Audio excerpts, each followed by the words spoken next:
नमस्कार विद्यार्थियों। BKD classes YouTube channel आपका हार्दिक स्वागत करता है।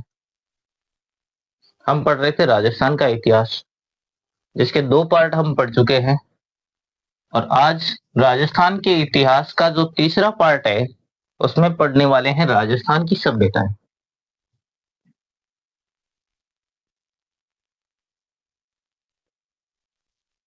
राजस्थान की सभ्यताएं, राजस्थान में कौन कौन सी सभ्यताएं, इनके बारे में हमने थोड़ा बहुत तो जान लिया है, लेकिन पूरा जानने के लिए इनको ढंग से पढ़ना पड़ेगा। कौन कौन सी राजस्थान में सभ्यताएं हैं और राजस्थान की सभ्यताओं की कौन सी विशेषताएं, इन सब बातों के बारे में पढ़ेंगे अभी। राजस्थान की कौन कौन सी सभ्यताएं हैं। राजस्थान को हमने तीन भागों में बांटा था, जिसमें प्राचीन काल, मध्यकाल और आधुनिक काल। काल के आधार पर राजस्थान को तीन भागों में बांटा था। राजस्थान का जो इतिहास है उसमें हम प्राचीन काल की बात करें तो प्राचीन काल में यहाँ पर क्या क्या था, कौन कौन सी चीजें थी, उनके बारे में चर्चा करनी है। अभी बात कर रहे हैं राजस्थान की सभ्यताओं की, और राजस्थान की कौन कौन सी सभ्यताएं हैं। तो राजस्थान की जो सभ्यता है वो सिंधु घाटी सभ्यताओं से जुड़ी हुई है।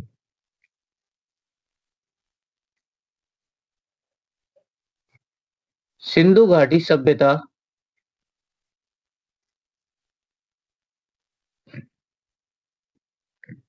की बात करें तो सिंधु घाटी कौन कौन सी सभ्यताएं थी, जिसमें हड़प्पा है, मोहनजोदड़ो है, कालीबंगा है। बात करें कालीबंगा की तो कालीबंगा सभ्यता जो राजस्थान की थी, जिनकी खोज कब हुई, किसने की, क्या मिला, इन सब बातों के बारे में, क्या क्या साक्ष्य मिले, इन सब बातों के बारे में हम चर्चा करने वाले हैं। सिंधु घाटी सभ्यता में नंबर एक हमारा टॉपिक रहेगा अपना कालीबंगा सभ्यता।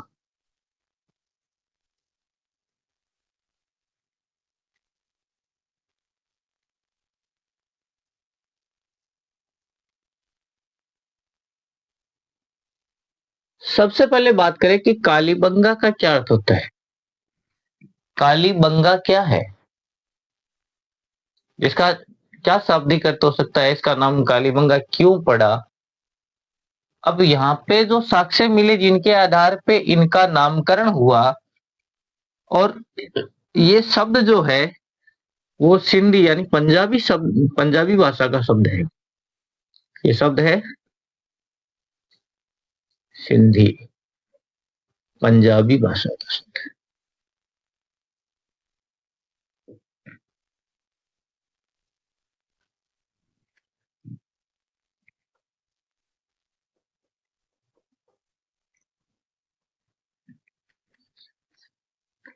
शब्द कहाँ का है, सिंधी, पंजाबी भाषा का शब्द है।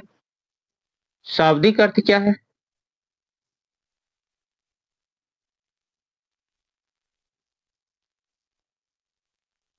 शाब्दिक अर्थ है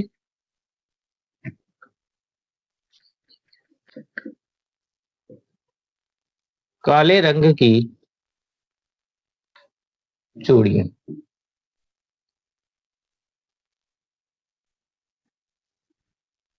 काले रंग की चूड़ियां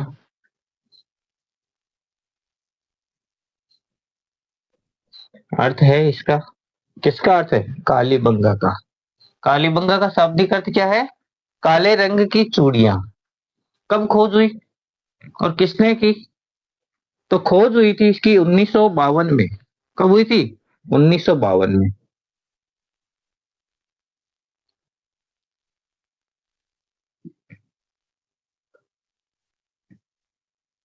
खोज कब हुई, 1952 ईस्वी में हुई थी। और किसने की थी, अमलानंद घोष ने की थी।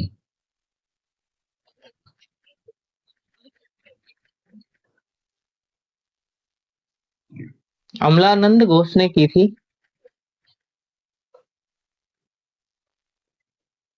किसकी खोज की थी, कालीबंगा सभ्यता की खोज की थी कब की गई थी? 1952 में। किसके द्वारा की गई थी? अमलानंद घोष के द्वारा की गई थी।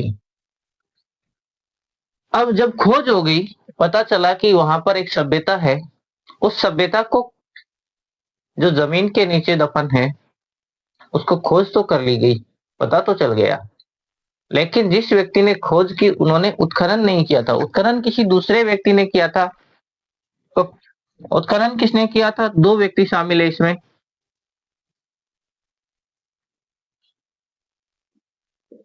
उत्खनन बीबी लाल और बी के थापर ने किया था। कब किया था? 1961-62 में किया था। इतना समय लगा इनको।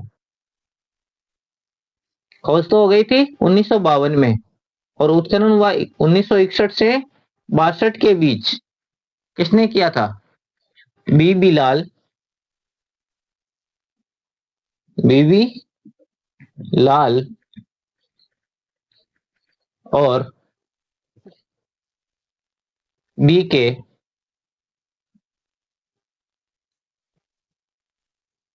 थापर के द्वारा इनका उत्खनन किया गया। कहां पर है? स्थान कहां पर है? कौन सी जगह पे थी? तो यह है राजस्थान के उत्तरी भाग में एक जो जिला है, सबसे उत्तरी जिला, जिसका नाम है हनुमानगढ़। कौन सा जिला? हनुमानगढ़ जिले में स्थित है।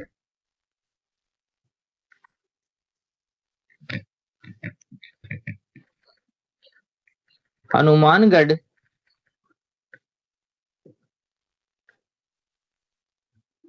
जिले में है। और कहां पर है? कौन सी नदी है? उस नदी का क्या नाम था? जिस नदी के किनारे ये सभ्यता बसी हुई थी, क्योंकि प्राचीन सभ्यताएं जितनी है, किसी न किसी नदियों के की बात हो रही है। यहाँ पर देखो, सिंधु घाटी सभ्यता जो है, वो भी कौन सी नदी के किनारे है? सिंधु नदी के किनारे है। तो ये जो सभ्यता है, कालीबंगा सभ्यता, ये कहां पर थी? तो हनुमानगढ़ में थी। हनुमानगढ़। और कौन सी नदी के किनारे? भारत की जो सबसे प्राचीन जिन नदियों की बात करते हैं, गंगा, यमुना, सरस्वती। गंगा यमुना तो अभी धरती पर बह रही है, लेकिन सरस्वती जो है वो लुप्त हो गई है। उसी नदी के किनारे ये था। कौन सी नदी थी? सरस्वती नदी।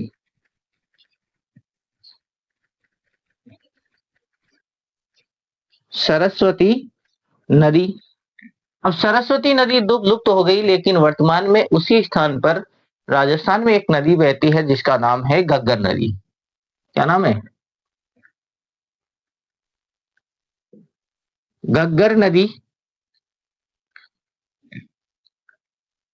और पुराने समय में सरस्वती नदी को का दूसरा नाम क्या था? द्वेषवती नदी भी माना जाता है। तो ये द्वेषवती नदी के किनारे भी।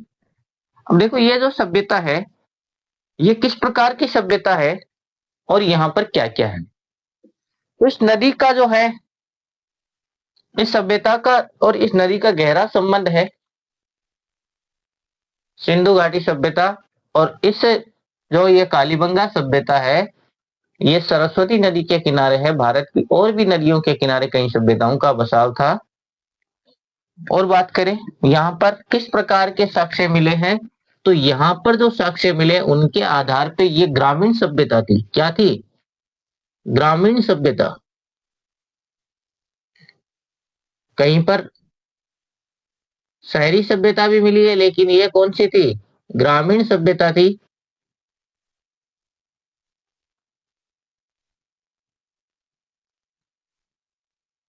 जैसे हड़प्पा, मोहनजोदड़ो, वो सारी की सारी शहरी सभ्यता है। जो सिंधु घाटी सभ्यता की प्रथम राजधानी के रूप में माना गया है किसको? हड़प्पा को। द्वितीय राजधानी के रूप में माना गया है किसको? हाँ, मोहनजोदड़ो को। और तीसरी राजधानी के रूप में किसने स्वीकार किया है और किन्होंने किया? तो दशरथ शर्मा नाम के एक व्यक्ति थे।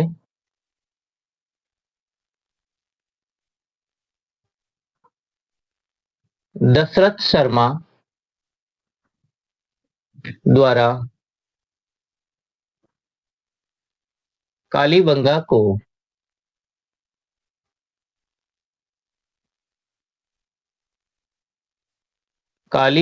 को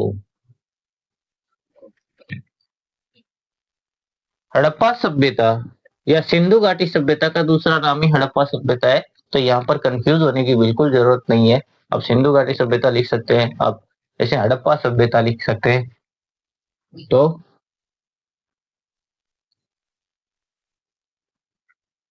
हड़प्पा सभ्यता को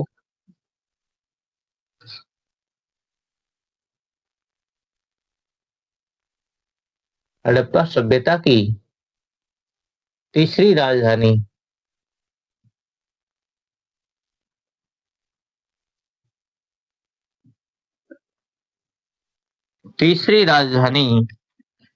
बताया।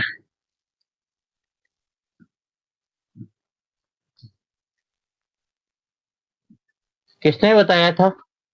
दशरथ शर्मा ने। हड़प्पा सभ्यता की तीसरी राजधानी किसको बताया है? कालीबंगा सभ्यता को बताया। किसने बताया है? दशरथ शर्मा ने बताया है। अब इनके बारे में हम पूरी बात एक बार समझते हैं, उनके बाद में आगे चलेंगे। सबसे पहले बात करते हैं, कालीबंगा सभ्यता जो है कहां पर स्थित है? हनुमानगढ़ जिले में स्थित है। ये जो कालीबंगा शब्द है ये कौन सी भाषा का है? तो ये पंजाबी, सिंधी पंजाबी भाषा का शब्द है और जिसका शाब्दिक अर्थ होता है काले रंग की चूड़ियां। क्या अर्थ होता है? काले रंग की चूड़ियां।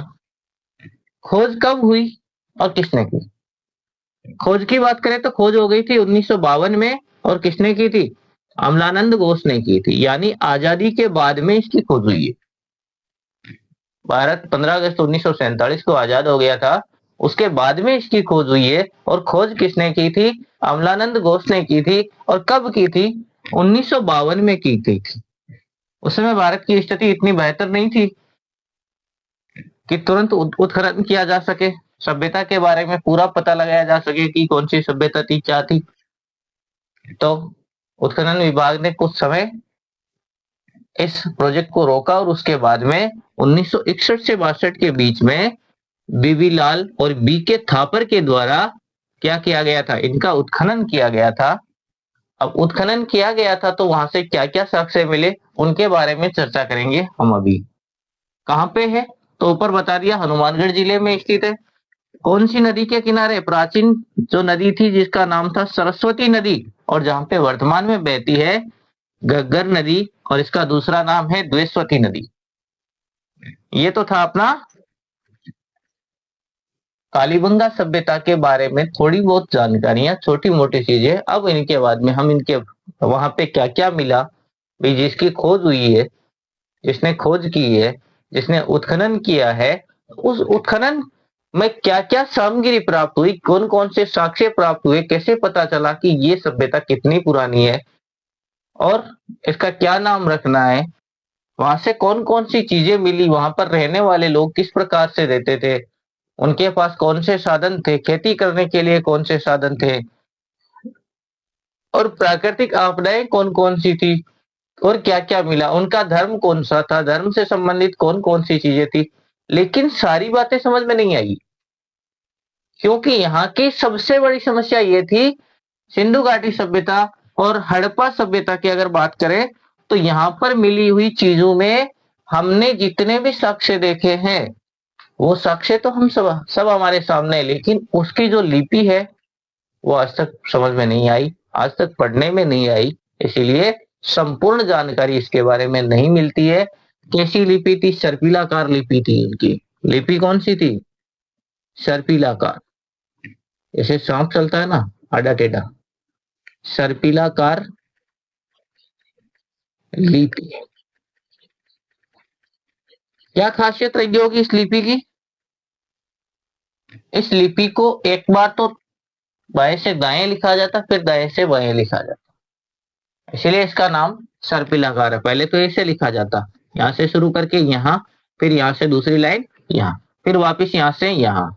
इसीलिए अभी तक इसको पढ़ा नहीं गया है। कुछ चिन्हों के आधार पे और कुछ वस्तुओं के आधार पे हम पता करते हैं कि यहाँ पर एक ऐसी सभ्यता थी और इस सभ्यता में जो रहने वाले लोग जो थे, वहाँ का जो लाइफ स्टाइल था वो कैसा था, उसके बारे में पता कर सकते हैं। उसके अलावा लिखित साक्ष्य हमारे पास में उपलब्ध है, लेकिन उसे अभी तक पढ़ा नहीं गया है। जितने भी लिखित साक्ष्य है, चाहे कोई पत्थर पे लिखा हुआ हो, चाहे कोई मोहर हो या कुछ शिलालेख हो, तो है तो जरूर, लेकिन अभी तक पढ़े नहीं गए हैं। अब बात करते हैं आगे। अब यहाँ पर एक चीज देखने लायक है कि ये सवाल कई बार पूछा जाता है कंपटीशन एग्जाम में कि जो सिंधु घाटी सभ्यता या हड़प्पा सभ्यता की तीसरी राजधानी कौन सी थी। यहाँ पे कई बार नाम दे दिया जाता है कि दशरथ शर्मा के अनुसार हड़प्पा सभ्यता की तीसरी राजधानी कौन सी थी, या डायरेक्ट पूछ दिया जाता है हड़प्पा सभ्यता के अनुसार तीसरी राजधानी कौन सी थी, किसकी, हड़प्पा सभ्यता की, तो कौन सी थी, कालीबंगा थी। और ये भी पूछा जा सकता है कि कालीबंगा को हड़प्पा सभ्यता की तीसरी राजधानी किसने बताया, नाम पूछा जा सकता है। उसमें 4 नाम लिए जाते हैं, दशरथ शर्मा दे दिया जाता है, अमलानंद घोष दे दिया जाता है, बीवी लाल और बीके थापा। ये चारों आदमी इसी से जुड़े हुए हैं, तो इनके नाम यहाँ पे दे दिए जाते हैं और उलझन हो जाती है कि कौन सा सही है कौन सा गलत है, इसमें क्या। अब बात करते हैं नेक्स्ट। ये तो थी अपनी कौन सी सभ्यता चल रही है, कालीबंगा सभ्यता, जिसे दशरथ शर्मा ने तीसरी राजधानी कहा। और कौन से नदी के किनारे है, गग्गर नदी के किनारे है, जो पहले प्राचीन काल में जिसका, जहां पर सरस्वती नदी बहती थी, इसका नाम सरस्वती नहीं था। सरस्वती नदी जो गायब हो गई, वो लुप्त हो गई, वो नदी थी, ये अलग है उससे। अब बात करेंगे यहाँ पे कुछ साक्ष्य मिले, कौन कौन से साक्ष्य मिले हैं। सबसे पहले बात करते हैं साक्ष्यों की। साक्ष्य कौन कौन से मिले हैं, इनके बारे में चर्चा करेंगे। तो यहां पर मिला है 7 आयताकार हवन कुंड मिले हैं। क्या मिले हैं, 7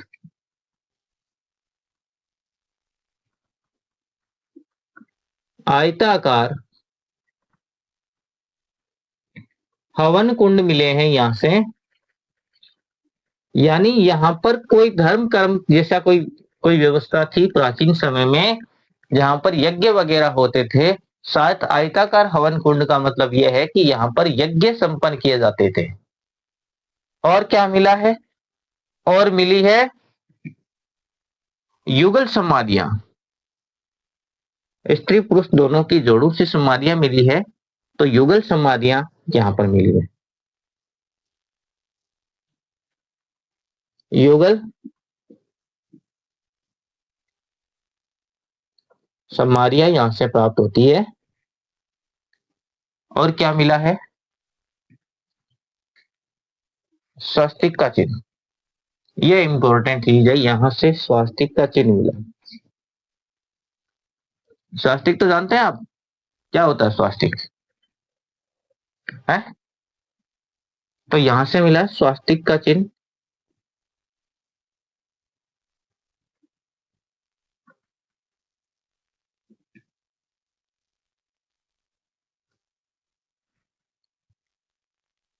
क्रॉस वर्ड को, हाँ, ये स्वास्तिक है। इस प्रकार की व्यवस्था हुई है, इस प्रकार का निशान मिला है, ये इसे कहते हैं स्वास्तिक। और क्या मिला है, और मिले हैं ऊंट की अस्थि। राजस्थान है, तो राजस्थान में तो क्या मिलेगा, ऊंट तो मिलना चाहिए, रेगिस्तान का जहाज है। तो उस समय भी यहाँ पर ऊंट की अस्थियां प्राप्त हुई है। क्या मिला है, ऊंट की अस्थियां।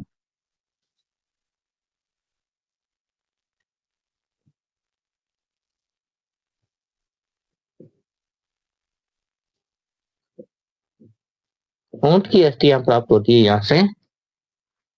बेलनाकार मोहरें मिली, मोहर लगाने वाली जो मोहर होती है, जैसे हम सील कहते हैं वर्तमान में, तो यहाँ से क्या मिला है, बेलनाकार मोहर मिली।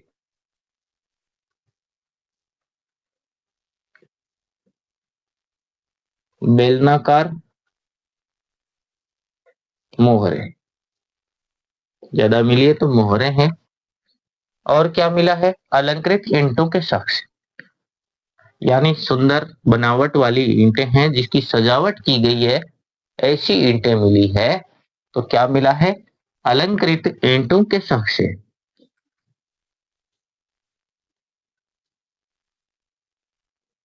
अलंकृत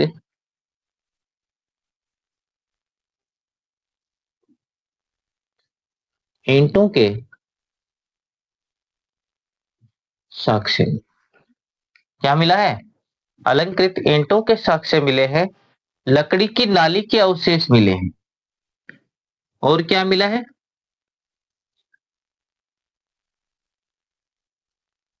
लकड़ी की नाली के अवशेष। और सोचो यहाँ पे जो लकड़ी की जो नालियां थी उनके अवशेष अभी भी मिल रहे हैं, लकड़ी भी इतनी खराब नहीं हुई है। और यहाँ से क्या मिला है? दो फसलों को एक साथ उगाने के साक्ष्य मिले हैं। दो फसलें हैं, जैसे गेहूं बाजरा चावल हो सकते हैं, गेहूं बाजरा हो सकते हैं, या कुछ जो एक दलहन एक तिलहन हो सकती है, एक अनाज और एक तिलहन दलहन हो सकती है। इस प्रकार से दो फसलों के साक्ष्य एक साथ में। तो क्या मिला है?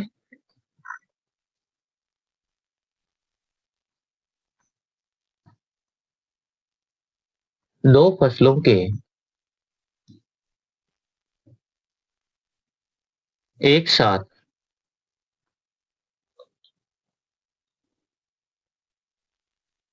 उगाने के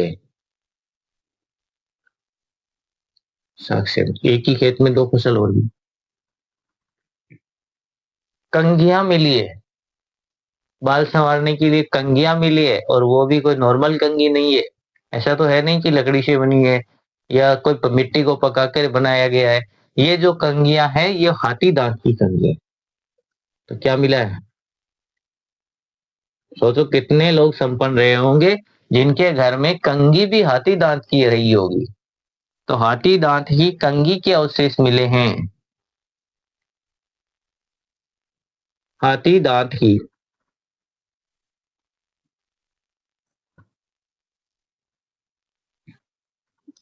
कंघी के अवशेष।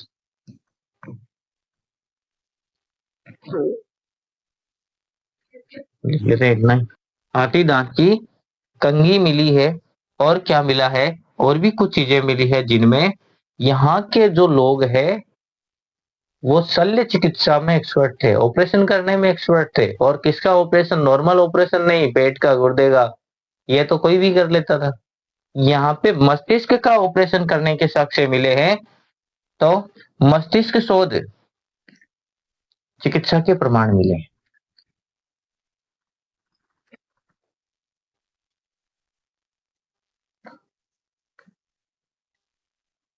मस्तिष्क शोध शल्य चिकित्सा के प्रमाण यहाँ से मिले। मस्तिष्क मस्तिष्क शोध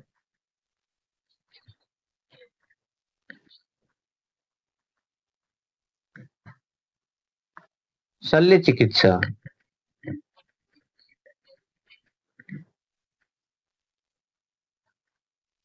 के प्रमाण। और क्या मिला है? ये सारी चीजें मिली है। अब कुछ प्राकृतिक आपदाओं के भी साक्ष्य मिले हैं। ये सभ्यता थी तो यहाँ पर बहुत सारी चीजें हुई है। और बात करें हड़प्पा सभ्यता की तो कई सभ्यताओं में तो रेडियो एक्टिव तत्व भी मिला है। और यहाँ पर मिला है भूकंप के साक्ष्य।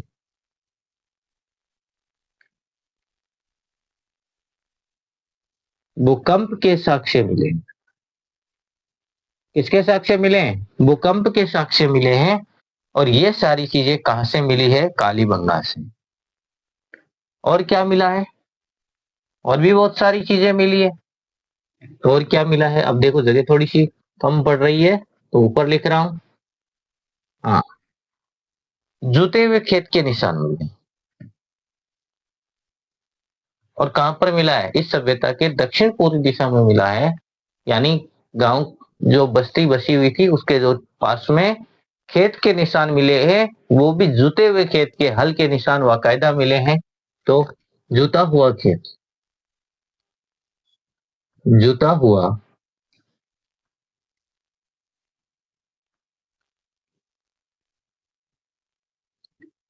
खेत का साक्षी।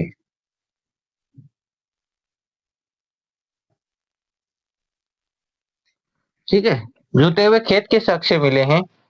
और कहीं कहीं पर यहाँ पर प्राचीर मिली है, प्राचीर यानी दीवार बनी हुई है। गांव के जो राज्य है उनकी रक्षा के लिए प्राचीर बनी हुई, दीवार बनी है, दुश्मनों से रक्षा के लिए या बाहरी जानवरों से, बाहरी लोगों से रक्षा के लिए दीवार बनी है। तो प्राचीर के साक्ष्य यहाँ पर मिलते हैं। क्या मिला है? प्राचीर के साक्ष्य।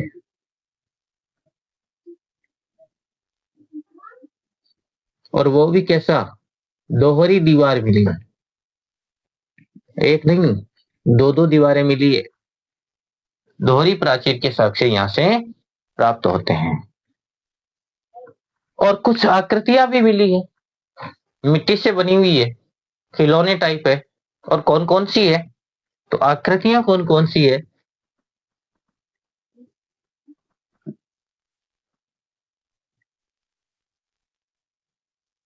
एक तो कुत्ते का, खिलौने के रूप में कुत्ता बना हुआ है। क्या है? कुछ। तो आकृतियां कुत्ते की मिली है। और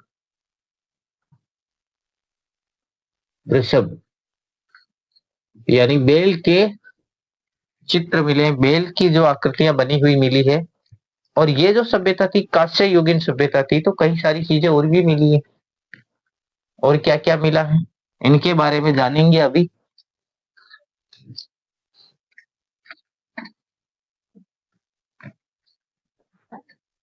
सबसे पहले क्या क्या मिला है, यहाँ से कौन से साक्ष्य मिले हैं, कौन कौन सी चीजें मिली है। तो सात आयताकार हवन कुंड मिले। क्या मिला है? सात आयताकार हवन कुंड मिला है। उसके अलावा युगल समाधियां मिली है, यानी एक समाधि में दो लोगों को एक साथ दफनाया गया, इस प्रकार से उनकी समाधियां बनी हुई है। स्वास्तिक का चिन्ह बना हुआ मिला है। ऊंट की अस्थियां मिली है, यानी इस यहाँ पर उस समय भी ऊंट हुआ करते थे। वैसे ऊंट तो रेगिस्तान का जहाज है, और ये हनुमानगढ़ वैसे भी रेगिस्तान में है, तो ऊंट होना तो आवश्यक है। उसके उसके अलावा क्या मिला है? बेलनाकार मोहरे मिली। बेलनाकार मोहरे मिली है। व्यापार आदि करने के लिए उस समय मोहर का प्रयोग किया जाता था, आज भी किया जाता है। कुछ काम करते हैं जब साइन करते हैं तो उसके साथ में मोहर लगी होती है, तो वैसी मोहर यहाँ से मिली है।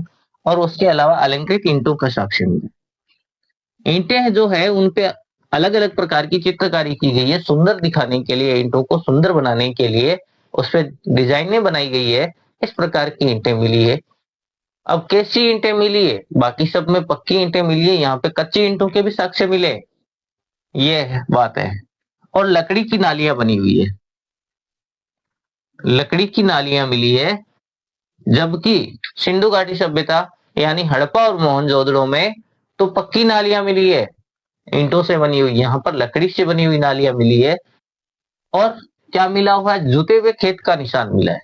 ग्रामीण सभ्यता थी, गांव थे, तो वहां पर खेत होना तो आवश्यक है। अगर शहरी सभ्यता होती है तो हो सकता है कहीं पर कोई उद्योग हो, कोई कारखाना हो। लेकिन अगर ग्रामीण सभ्यता है तो ऐसी स्थिति में क्या होना जरूरी है? खेत, क्योंकि बिना खेतों के गांव अधूरा होता है। और क्या मिला है?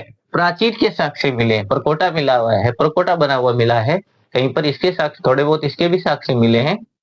जिस गांव के चारों ओर प्रकोटा बना हुआ है, जिसमें लोग अपने आप को सुरक्षित महसूस करते हैं, किसी बाहरी आक्रमण, किसी दूसरे लोगों द्वारा या दूसरे जानवरों द्वारा रक्षा के लिए इसको बनाया गया था। आकृतियों की बात करें तो कुत्ते और वृषभ की आकृति मिली है, बैल की आकृति मिली है, बैल। और क्या क्या मिला है? दो फसलों के एक साथ उगाने के साक्ष्य मिले। जब खेत जुता है तो वहां पे कुछ फसलें उगी थी, और यहाँ पे दो फसलें एक साथ बोई जाती थी। इस प्रकार के साक्ष्य मिले हैं।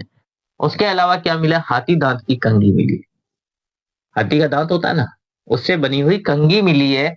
मस्तिष्क शोध शल्य चिकित्सा, शल्य चिकित्सा के प्रमाण यहां से मिले हैं, यानी ऑपरेशन के प्रमाण मिलते हैं। ये लोग ऑपरेशन करना जानते थे, इतने एडवांस थे चिकित्सा के क्षेत्र में, विज्ञान के क्षेत्र में वो इतने एडवांस थे कि वो किसी का ऑपरेशन करना भी संभव कर दिया उन्होंने। ऑपरेशन करना जानते थे, प्रॉपर डॉक्टर हुआ करते थे जो ऑपरेशन करते थे। किसी के सिर में चोट लग गई, किसी के पैर में चोट लग गई, किसी की हड्डी टूट गई, तो उसके लिए ऑपरेशन के साक्ष्य यहाँ पे मिलते हैं और भूकंप के साक्ष्य मिलते हैं। सिंधु सभ्यता खत्म हुई, हो सकता है कोई, कई तो लोग कहते हैं बाढ़ से खत्म हो गई, कई लोगों का कहना है कि ये भूकंप से नष्ट हो गई, कई लोगों का कहना है कि यहाँ बाहरी आक्रमण हुए, और कई लोगों का तो ये मानना है कि एक रात में ही खत्म हो, एक रात में अचानक पता नहीं लोग कहाँ चले गए और जो पूरा क्षेत्र है वो खाली हो गया। तो ऐसा तो संभव अपने आप तो हो नहीं सकता, क्योंकि लोग छोड़ के क्यों जाएंगे अपनी जगह। तो लेकिन लोगों का मानना है इस प्रकार से, इस प्रकार से जो इतिहास के जो जानकार है वो मानते हैं कि यहाँ पे भूकंप आए होंगे जिसके कारण ये सभ्यता नष्ट हो गई। तो यहाँ पे भूकंप के साक्ष्य मिले। भूकंप के साक्ष्य किस प्रकार से मिल सकते हैं? हो सकता है कहीं पे दीवारें हैं उसमें दरारें आई होगी, हो सकता है कई दीवारें गिरी हुई होगी, तो उनको देखकर इन्होंने अंदाज लगाया कि हो सकता है कहीं किसी समय पर यहाँ पे भूकंप आया हो। कितनी पुरानी है, क्या क्या चीजें हैं इनके बारे में, ये सारी बातें। अब इनको जब पता चलता है कि एक सभ्यता है, उसको पता करने के लिए क्या किया जाता है, किस प्रकार से इनको खोजा जाता है। जो साक्ष्य मिले हैं उनको ये पता करने के लिए कि वो कितना पुराना है, उसके लिए कार्बन डेटिंग का प्रयोग किया जाता है, K12 है, और उसके द्वारा ही पता लगाया जाता है कि ये जो प्रमाण मिले हैं इनकी उम्र कितनी है। तो इनकी जो उम्र है आप पहले ही देख सकते हैं, छठी सातवीं आठवीं शताब्दी के आसपास की ये बात है। तो यहाँ पर इस समय कौन कौन से साक्ष्य मिले हैं? तो ये सारे साक्ष्य मिले हैं, इनकी खोज हुई। और अब आगे कौन कौन सी सभ्यताएं हैं जिनके बारे में हमें अभी जानना है, उनके बारे में हम विचार करते हैं। अगली जो सभ्यता है अपनी, वो कौन सी हो सकती है, उसके बारे में चर्चा करेंगे। दूसरी सभ्यता अपने पास में है आहड़ सभ्यता, जिनके बारे में हम जानकारी प्राप्त करेंगे। वो सभ्यता कौन सी है? आहड़ सभ्यता है। कौन सी सभ्यता है? आहड़ सभ्यता है। आहड़ सभ्यता में क्या क्या हुआ उनके बारे में जानना है। कौन कौन सी चीजें मिली, क्या क्या मिला, कौन कौन से साक्ष्य मिले, किसने इसकी खोज की, उनके बारे में चर्चा अभी करने वाले हैं। और कहां पर है, ये सारी बातें हम अभी करेंगे। बात करेंगे कौन सी सभ्यता की? आहड़ सभ्यता की। आहड़ सभ्यता कहां पर है? आहड़ उदयपुर में है। कहां पर है? उदयपुर में। क्या किसने खोज की, क्या इनका नाम हो सकता है, वो सारी चीजें, कौन सी नदी के किनारे हैं, नदी के नाम से इसका नाम पड़ा है। जैसे सिंधु नदी के किनारे होने के कारण पूरी सभ्यता का नाम ही सिंधु सभ्यता है, वैसे ही आहड़ सभ्यता जो है वो कहां पर है? तो नदी का नाम क्या है? आहड़ नदी के किनारे। कहां पर है?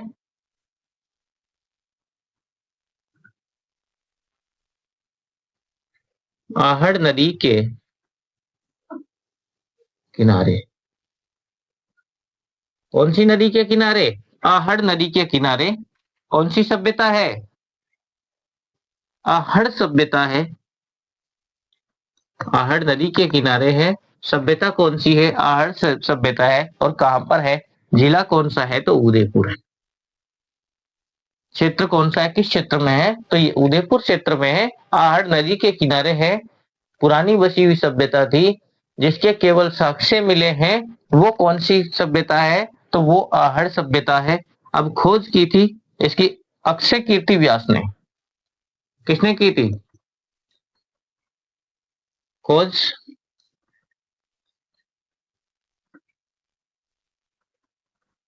अक्षय कीर्ति व्यास ने की थी।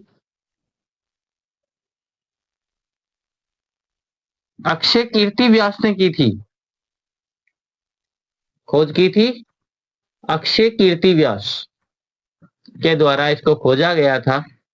और इस सभ्यता में क्या क्या मिला इनके बारे में चर्चा करेंगे। ये ताम्रयुगीन सभ्यता है और यहाँ पर जो सभ्यता है इनके बहुत सारे नाम उपनाम दिए गए लोगों के द्वारा। इसे धूलकोट कहा जाता है। क्या कहा जाता है? धूलकोट का। और क्या उपनाम हो सकता है? ये आहड़ नदी के किनारे हैं तो इसे आघाटपुर के नाम से भी जाना जाता है।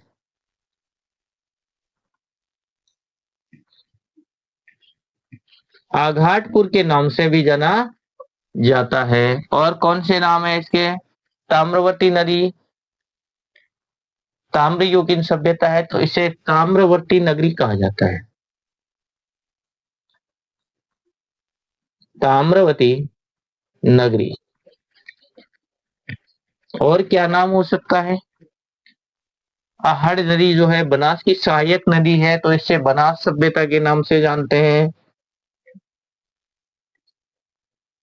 बनास सभ्यता के नाम से जानते हैं। ये सारे नाम इनके उपनाम है। ये तो हो गई इनके बारे में जानकारी। कहाँ पे है और कैसी सभ्यता है? तो ये ताम्रयुगीन सभ्यता है। ये भी ध्यान रखना है। ताम्रयुगीन सभ्यता।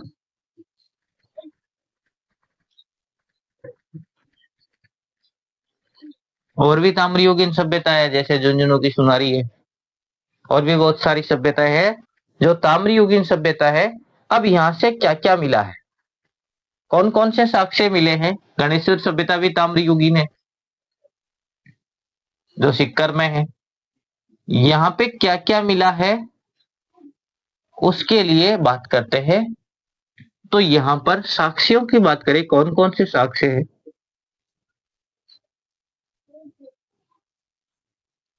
साक्ष्य अनाज रखने के लिए गोरे मिले हैं। क्या होता है? अनाज भंडारण के लिए जो कोठे बनाए जाते हैं मिट्टी के, पुराने समय में गांव में खूब थे, अब तो नहीं बचे हैं।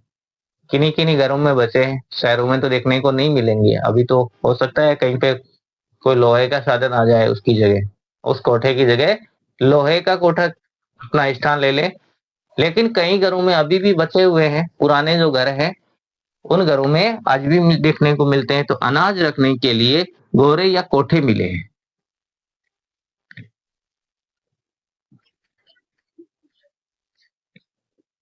अनाज रखने के लिए गोरे या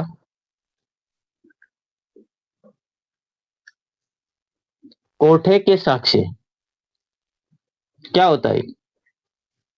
जिन लोगों ने देखा है उनको तो पता है कि ये क्या होता है।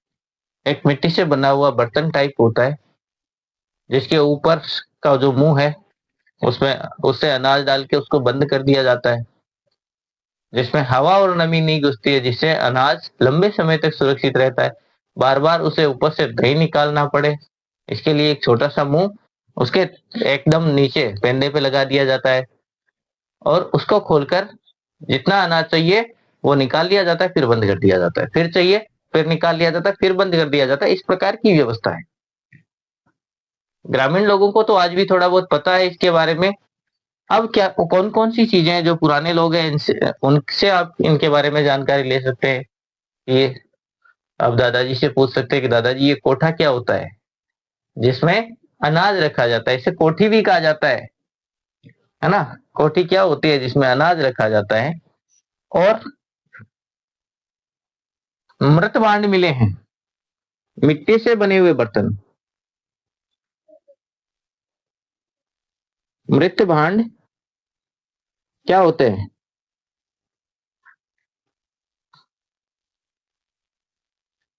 मिट्टी के बर्तन मिले यहाँ पर। और कैसे? पकी हुई मिट्टी से बने हुए हैं, क्योंकि कच्ची मिट्टी के जिसमें कुछ भी डालोगे तो हो सकता है वो गल जाए। तो पकी हुई मिट्टी के मिले हैं और उसमें लाल और काला रंग किया गया। लाल और काले रंग के, लाल और काले रंग के, ये जो लाल और काला रंग है ये रंग करने की जरूरत नहीं है। जैसे ही मिट्टी को तपाया जाता है, कई बर्तन आपने देखे होंगे जिनको तपाने पर वो या तो लाल हो जाते हैं या काले हो जाते हैं। तो अलग अलग प्रकार की उसमें वैरायटी होती है, मिट्टी के हिसाब से, तपाने के हिसाब से इनका रंग जो है वो चेंज होता रहता है। और क्या क्या मिले हैं? और मिले हैं रंगाई छपाई के थप्पे मिले हैं।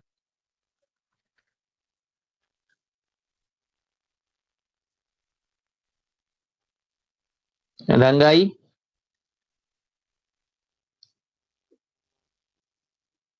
छपाई के थप्पे।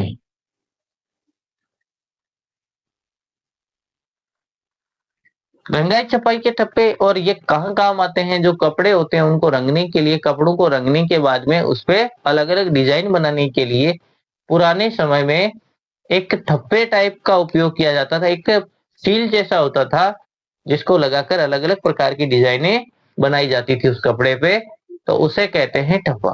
और क्या था यहाँ पर? यहाँ पर और क्या मिला है? तो तांबे की कुल्हाड़ियां और अंगूठियां और चूड़ियां मिली है।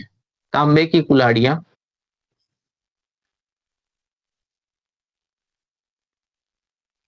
तांबे की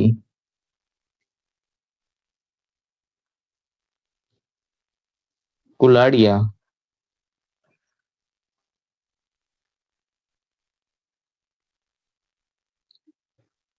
अंगूठियां।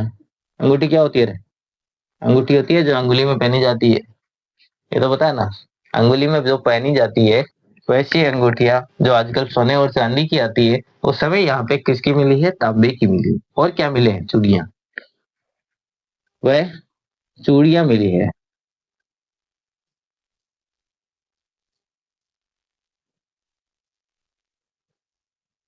ये सारी चीजें यहाँ से प्राप्त होती है। हाँ, तो ये सारी चीजें मिली, और यहाँ से क्या क्या प्राप्त हुआ है? तो यहाँ से जो प्राप्त हुआ है उनकी चर्चा करेंगे हम अभी। लेकिन पहले एक बार इनको देखते हैं, क्योंकि अभी थोड़े जगह कम होने के कारण बार बार दिक्कत होगी। तो खोज किसने की थी? अक्षय कृति व्यास ने की थी। उपनाम क्या था? धूलकोट, आघाटपुर, ताम्रवती नगरी और बनास सभ्यता। ताम्रयुगीन सभ्यता है। साक्ष्य मिले हैं अनाज रखने के गोरे या कोठे मिले। और क्या मिला है? मृतभांड मिले हैं, यानी मिट्टी के बर्तन मिले हैं लाल और काले रंग के। रंगाई छपाई के ठप्पे मिले हैं। तांबे की कुल्हाड़ियां और अंगूठियां व चूड़ियां मिली हैं। ये सारी चीजें तो यहाँ से प्राप्त होती है। और क्या क्या प्राप्त होता है उनके बारे में अभी हम जान रहे हैं।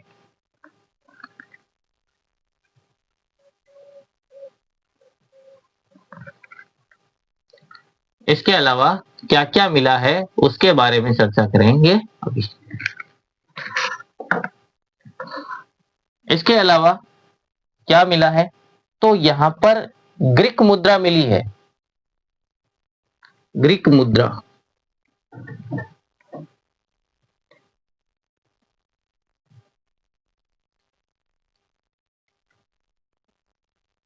ग्रीक मुद्रा मिली है जिस पर यूनानी देवता, इस मुद्रा पर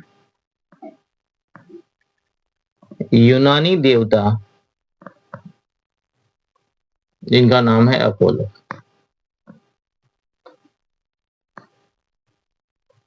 का अंकन है। यूनानी देवता जो अपोलो का इस पे अंकन है। और क्या मिला है? यहाँ पर दो तीन मुंह वाले चूल्हे मिले। चूल्हे के निशान है खाना बनाने के लिए।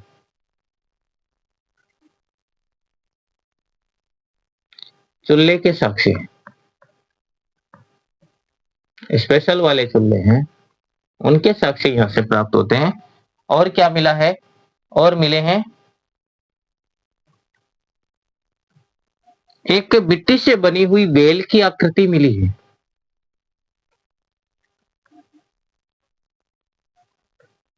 मिट्टी से बनी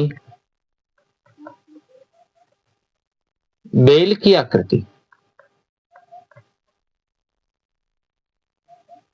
मिट्टी से बनी बेल की आकृति यहां से प्राप्त होती है। और क्या प्राप्त होता है, तो यहाँ पर इस उत्खनन में करने के लिए 8 स्तरों का प्रयोग किया गया। 8 स्तर मिले उत्खनन में, अलग अलग स्तरों पर अलग अलग प्रकार से खुदाई की गई और अलग अलग प्रकार के साक्ष्य हमारे सामने आते हैं। और क्या मिला, आटा पीसने की चक्की,